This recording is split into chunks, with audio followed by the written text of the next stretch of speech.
자, 여러분들이 이번 하반기 때 코스닥 승강제 세그먼트 바이오 종목들에 주목을 하실 예정이시라면 여기에 보라 색깔 칠해놓은 7가지 종목 있죠. 알테오젠, 리가켄바이오, ABL바이오, 올릭스, ST팜, HK, 이노엔, 동국제약까지 주목을 하시면 될 것 같고, 나는 조금 더 중형주나 소형주로 투자를 해보고 싶다, 가능성이 있는 그런 종목을 하고 싶으면은 밑에 있는 하늘 색깔 볼드체 4가지 기업에 주목을 하시면 됩니다. 자, 반갑습니다, 여러분들. 여러분들에게 바이오 투자에 대해서 누구보다 쉽게 설명을 해드리는 장 대표입니다. 자, 여러분들 오늘 영상은 1부, 2부 끊어서 좀 여러분들한테 소개를 해드릴까 합니다. 일단 1부는요, 앞서 말씀드렸었던 코스닥 승강제 세그먼트에 대한 종목 이야기를 한번 해드릴 거고, 그리고 2부에서는 이제 미국 장기채 국채금리에 대한 얘기를 좀 할 거예요. 왜냐면 이게 굉장히 또 글로벌리하게 핫한 주제거든요. 지금 단기채보다도 미국 장기채 국채 금리가 굉장히 또 가파르게 오르고 있습니다. 그 오르는 것 때문에 국내 증시, 오늘 특히나 SK 하이닉스나 삼성전자가 지금 한 7%대로 빠지고 있거든요. 빠지는 원인이 되기도 했기 때문에 이거를 우리가 바이오 투자하는데 국채 금리를 모르고 할 수는 없습니다. 그래서 그 부분에 대해서 투자 포인트와 함께 설명을 드릴 테니까 전체적으로 여러분들이 다 시청을 해보시기 바라겠습니다.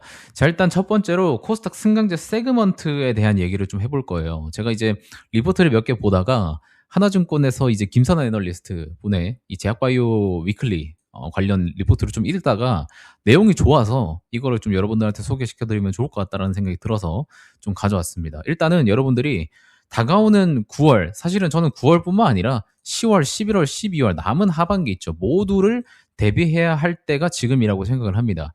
왜 그러냐면 지금 바이오 종목들, 특히나 8월 달부터 들어와 가지고는요, 상승 분위기를 형성을 하고 있습니다. 실제로 이제 7월 말 지나서 7월 31일에 레버리지 ETF 규제된 다음에 8월 들어와서는 지금 바이오가 바닥에서 못해도 60%는 다 올랐거든요. 근데 오르고 나서 떨어진 게 아니라 오르고 나서 횡보를 하고 있습니다. 박스권 횡보를 하고 있기 때문에 이런 모습들은 추가적인 재료가 있으면 더 올라갈 수 있다라는 모습이랑 똑같다고 보시면 되는 거거든요. 그래서 지금 뭐 확언하기는 어렵지만 상승 분위기를 확실히 과거 대비해서는 잘 만들어주고 있다라고 보는 거죠. 자, 그래서 3분기부터 뭐가 일어나고 있냐면 기업별로 하반기 학회 참석 일정이 업데이트되고 있습니다. 그리고 이제 4분기 때도 학회가 여럿 있기 때문에 지금 3분기, 4분기 바이오텍들의 일정이 굉장히 좀 빠듯한 부분에 있다. 그래서 우리가 지금 학회에 대한 공백을 엄청나게 아쉽게 들고 있었지만 이게 3분기 그리고 4분기 때 채워지면서 모멘텀으로 주가가 또 상승을 할 수 있습니다. 연말이 되면요, 여러분들 역사적으로 바이오 종목들이 강했어요. 왜냐면 내년 1월에 있는 JP모건 헬스케어 컨퍼런스도 1년 중 최대 큰 행사이기 때문에 이를 대비하기 위해서 연말부터 바이오 종목들이 많이 준비를 하고 데이터 준비도 많이 하고 미팅 준비도 많이 하면서 주가가 먼저 오르는 경우가 있었습니다. 그렇기 때문에 3분기, 4분기가 될수록 이제 바이오 섹터에 다시 한번 분위기가 올라가지 않을까라는 생각도 있고요. 그리고 자금 조달에 대해서도 이게 중요해요. 우리가 5월 달까지만, 그러니까 2분기까지만 하더라도 뭐가 있었냐면요. D&D 파마텍부터 시작해서 G2G 바이오, 인벤티지 랩, 우리가 알고 있는 바이오 종목들이요. 이 자금 조달을 굉장히 원활하게 잘했었습니다. D&D 파마텍은 제3자 배정까지 성공을 하면서 거의 2천억 규모의 3자 배정을 이제 성사를 시켰었죠. 그리고 나서 이제 주가가 좀 많이 부진을 해서 주가가 부진해지면요.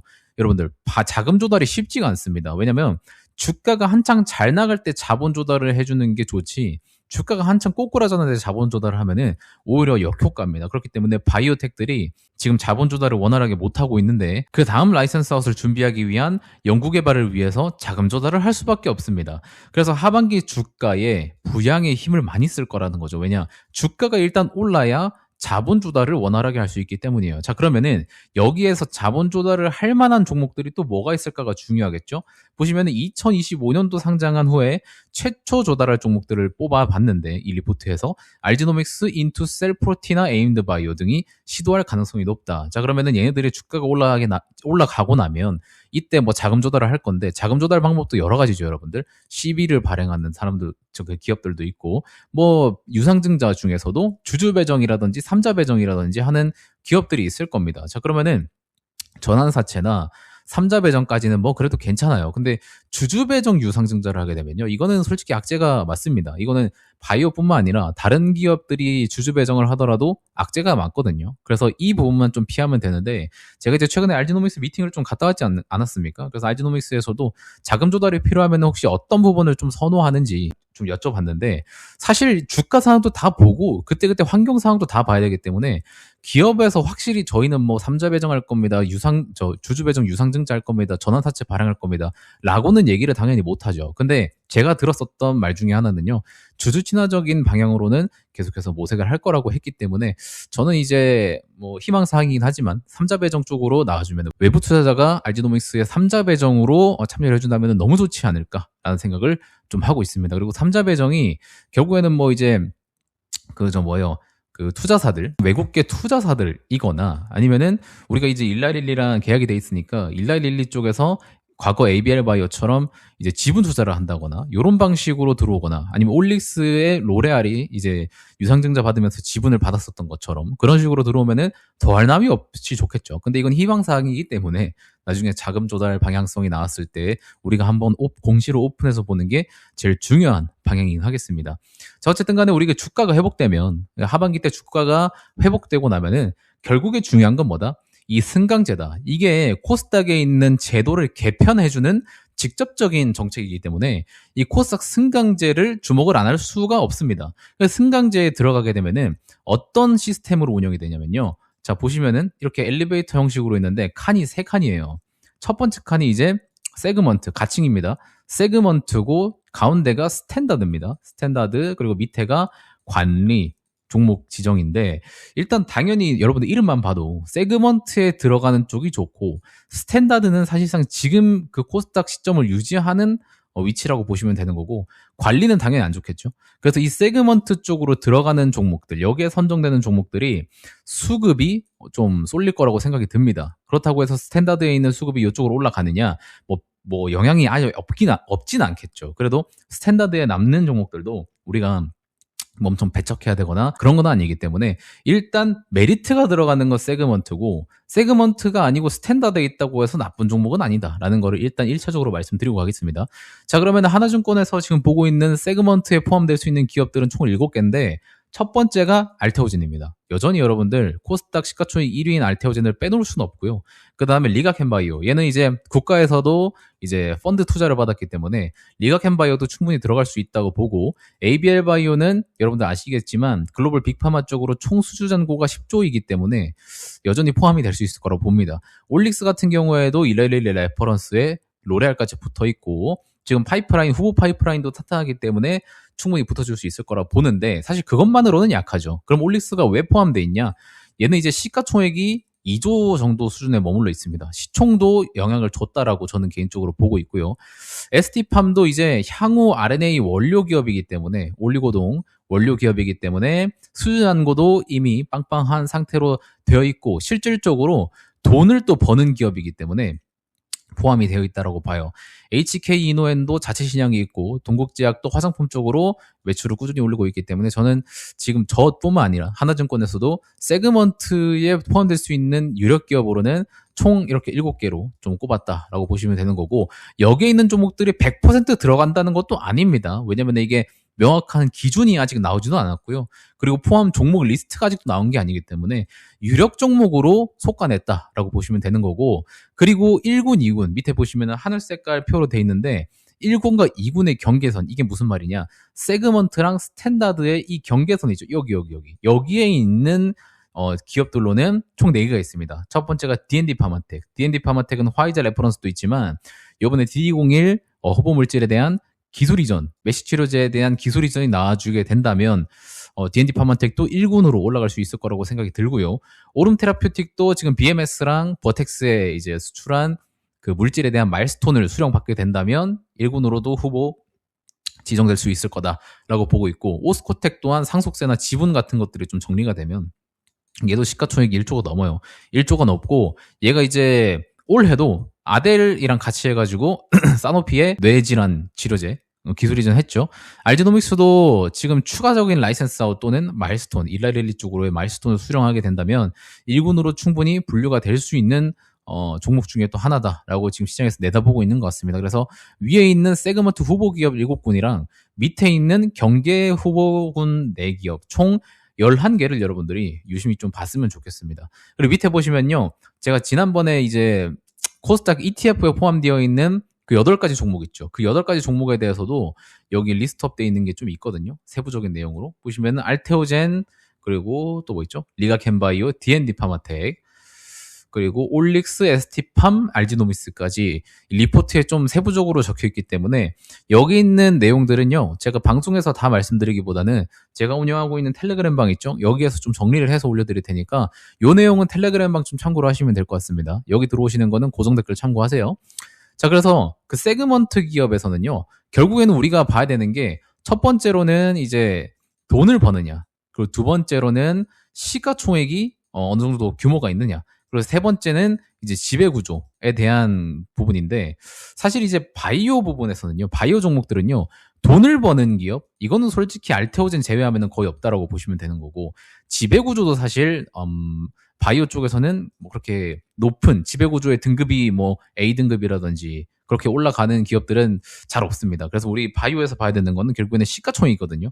그렇기 때문에 이 리포트 초반에서 강조했었던 게 요거예요. 주가가 회복이 되면 승강제를 더 주목하게 된다는 이유가 주가가 올라가면 뭐가 올라갑니까, 여러분들? 시가총액이 올라가기 때문이에요. 그래서 바이오가 이 시총에 집중을 더 많이 하고 있다라고 보시면 되는 겁니다. 이해가 되시겠죠? 그래서 우리가 보유하고 있는 여러 가지 종목들도 여기 밑에 있는 종목들도 포함되고 여러분들이 가지고 있는 그리고 제가 말씀드리는 그런 여러 가지 바이오 종목들의 일단 1순위는요. 시가총액이 올라와줘야 됩니다. 결국에는 주가가 올라줘야 된다는 말이랑 똑같다라고 보시면 되는 거고 그거를 대비하기 위해서 자금 조달에 대한 뭐 부분들 그리고 3분기, 4분기 뭐가 있다 했죠, 여러분들?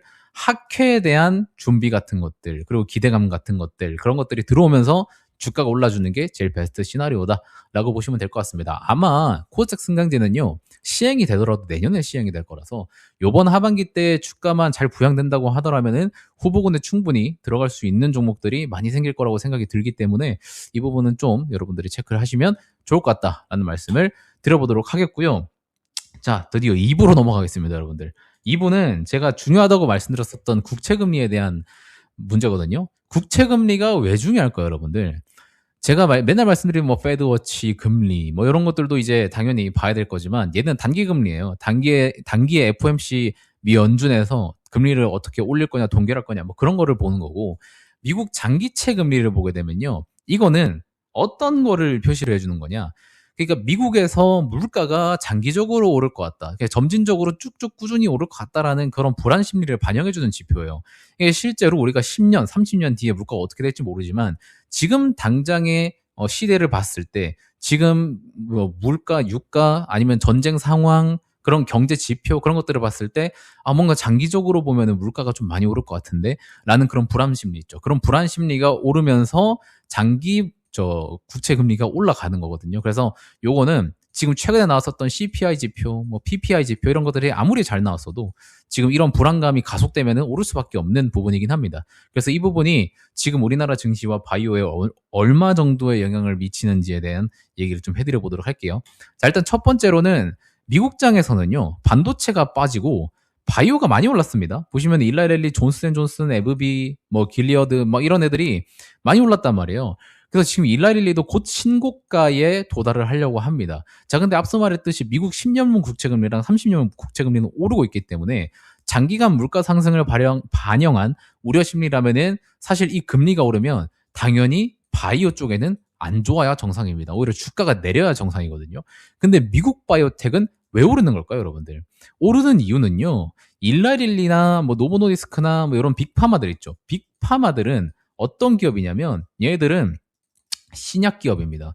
일반적인 기술 이전을 하는 바이오텍이 아니라 얘네들이 신약을 만들어서 이거를 실제로 공급 유통을 한 다음에 여기서 돈을 버는 기업이에요. 그래서 바이오텍이지만은 얘네들은 유보금이 많죠. 물론 일라일리는 유보금을 투자를 계속 돌리긴 하지만 어쨌든 돈이 벌리는 바이오텍들입니다. 그래서 어떻게 보면은 경기 방어주 있죠.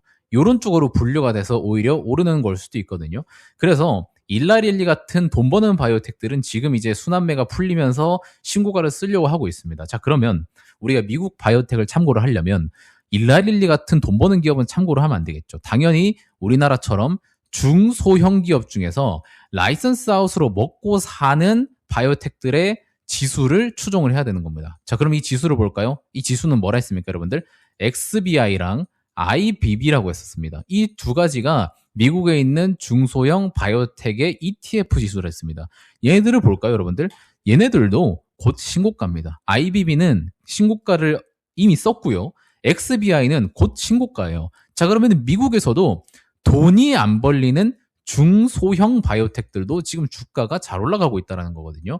자, 그렇기 때문에 지금 금리에 대한 민감도가 바이오에 영향을 주고 있지 않다라는 이야기랑 똑같습니다. 자, 근데 이 영향을 안 주는 이유는 뭐냐면 이것 때문이에요. 지금 단기간적으로 FOMC에서 금리를 인상하겠다라는 두 번의 인상 예시를 지금 한 차례로 낮췄기 때문에 일단 금리 인상에 대한 안정이 단기적으로는 지금 돼 있는 상태입니다. 단기적으로는. 근데 이거를 중장기적으로 보게 되면은 이 단기적으로 오는 물가 안정에 대한 지표가 나중에 조금 더 시간이 지나서는 다시 한번 더 우려로 발생을 할 수 있다라는 거거든요.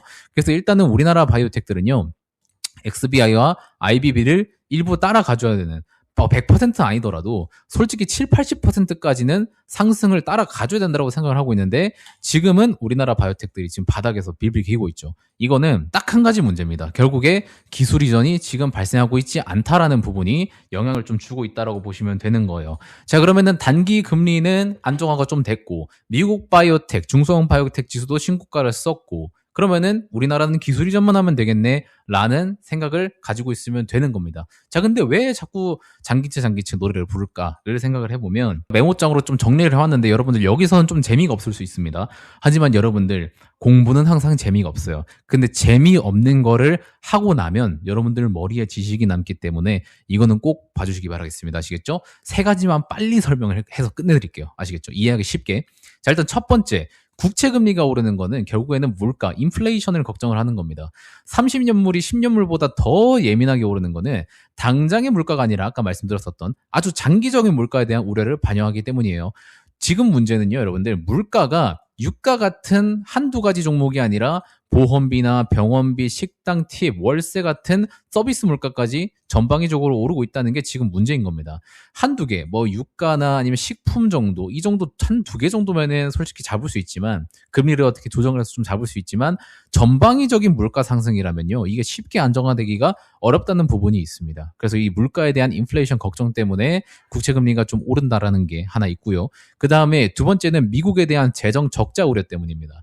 30년물이 더 많이 오른다는 건요, 여러분들 10년물이나 2년물, 5년물 이런 단기채보다 더 많이 오른다는 거는 미국 재정에 대한 걱정이 또 크다는 신호예요. 왜냐하면 지금 보시면 미국에서는 돈이 거의 매년 부족해요. 쓸 수 있는 잉여 자금이 거의 뭐 없기 때문에 뭘 합니까, 여러분들? 미국은 국채를 찍어서 돈을 빌려옵니다. 대신에 이제 이자를 주죠. 근데 그 돈을 빌려오는 족족 지금 뭐 하고 있습니까? 전쟁하고 있잖아요. 지금 이란이랑 계속해서 전쟁하면서 돈을 쓰기 때문에 미국에서 이제 채권으로 발행해서 가져온 돈을 계속 쓰다 보니까 이제 적자 우려까지 생기는 겁니다. 그래서 트럼프가 이거를 메꾸기 위해서 뭘 한다 했습니까? 예전에 관세하겠다라고 했는데 미국 대법원에서도 야 이거 위헌이야 하면서 이제 빠꾸시키려고 하죠. 그런 것들 때문에 이 관세에 대한 그 자금 조달도 잘 될지가 현재는 의문이라는 거죠. 그래서 이 부분에 대한 걱정들, 재정 적자 때문에 금리가 올라간다. 이게 3번까지 이어집니다. 지금 최근에 여러분들 굉장히 또 사람들 사이에서 인기가 핫한 게 뭡니까, 여러분들? AI예요. 근데 AI랑 채권 시장에 자금 경쟁이 일어나고 있어요. 이게 무슨 말이냐면 AI에 투자하는 기업은 여러분들 누가 있죠? 빅테크들이 있습니다. 예를 들면은 마이크로소프트, 구글, 뭐 애플, 뭐 이런 애들이 있죠. 얘네들이 이제 원래는 현금 창출을 많이 하고 잉여 자금이 많아서 주주환원도 많이 했었어요. 근데 최근에 얘네들이 자기들이 가지고 있는 잉여 현금보다도 더 많은 돈을 어디에 투자한다? AI에 투자를 한다고 하면서 자금 조달을 굉장히 공격적으로 하고 있습니다. 그래서 원래 얘네들이 회사채를 발행해요. 그러니까 회사 자체에서 채권을 발행하는 거죠.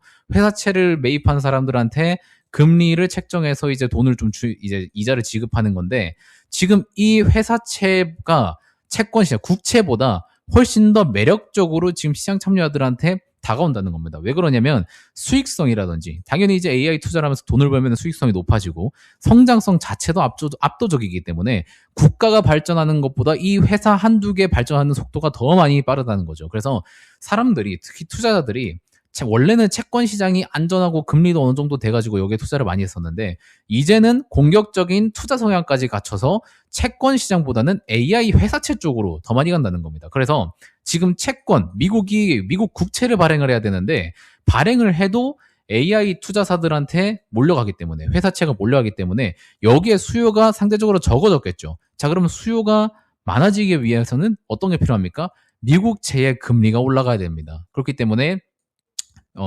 장기채 국채 금리가 올라간다라고 보시면 되는 부분도 있겠습니다. 뭔 말인지 아시겠죠? 최대한 쉽게 설명을 해본 건데 어떻게 이해가 되셨을지 모르겠습니다. 혹시나 좀 이해가 안 되는 부분이 있으면 영상 댓글로 좀 달아주시면 될 것 같아요. 자, 그래서 여튼간에 여기에 모든 문제는 결국에는 전쟁이 일어난 거거든요. 전쟁이 일어나면서 유가가 올라갔잖아요. 이 유가가 결국에는 물가, 전쟁 때문에 재정 적자, 그리고 여기에서 발생하는 적자 때문에 이제 채권까지 금리까지 올려버리는 이런 현상을 만들어내고 있는 거죠. 그래서 결국에는 장기채 금리가 안정화가 되기 위해서는 뭐가 필요하다? 전쟁이 끊어야 됩니다. 이거 하나가 먼저 스타트가 돼야 그 다음에 장기채가 하락하고 그 다음에 국채 발행이 잘 되고 뭐 이런 현상들이 나타날 거란 말입니다. 그래서 우리가 지금 제일 1순위로 봐야 되는 거는 기술 이전도 기술 이전이지만 전쟁이 끝나는 게 제일 1순위, 사실 0순위라 봐야 되겠죠. 0순위다. 라고 얘기를 해도 무방할 것 같습니다. 뭔 말인지 아시겠죠?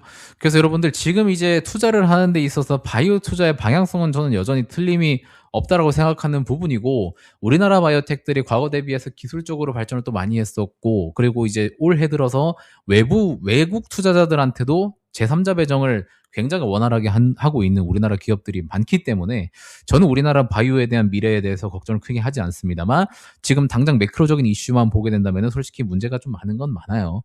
그래서 우리가 이런 것들을 잘 파악을 하고 이걸 어떻게 활용하느냐가 제일 중요한 거거든요. 그래서 저는 이런 부분들을 다 이제 파악을 하고 제가 어제부터 뭐라고 했습니까, 여러분들? 현 시점부터 바이오 종목에 대한 추가 매수는 일단 우선 보류하라고 일단 첫 번째로 말씀을 드렸었죠. 장중에 말씀드렸었는데 이때 이후보다 더 내려간 상태거든요. 그래서 결국에는 소폭의 조정을 일단 우리가 염두에 두고 대응을 해야 됩니다. 왜냐하면 장기채 상승이 지속이 되면 기술 이전이 잘 나와도 주가의 하방 압력은 잔존하기 때문에 장기채 금리 하락을 먼저 확인한 이후에 추가 매수해도 무방한 부분이긴 하거든요. 그래서 이런 종목들 텔레그램 방에서 다 여러분들한테 알려드리고 있으니까 이것도 꼭 참고해 보시기 바라겠습니다. 저는 무엇보다도 텔레그램 방에서 뭐 종목에 대한 이야기, 뉴스 이야기 그런 것들도 물론 도움이 되겠지만 지금 매크로 이슈를 잘 파악을 하고 여러분들한테 지금 바이오 투자에 대해서 어떻게 생각을 해야 되는지 저의 관점을 전달드리는 부분이 제일 여기에서 핵심이라고 생각이 들거든요. 그래서 이런 부분들 꼭 참고를 해주시고 제 채널을 보셨으면 좋겠습니다. 아시겠죠? 이 텔레그램 들어오실 때는 꼭 구독 버튼 눌러주시고 들어와 주시면 좋을 것 같습니다. 아시겠죠? 자, 그러면 오늘 영상이 굉장히 길었습니다. 굉장히 길었는데 여러분들 지루하지 않았을까 걱정이 좀 되기도 합니다. 여튼 여기까지 들어주신 분들은 너무 감사하고요. 저는 다음 영상에서 또 뵙도록 하겠습니다. 고맙습니다.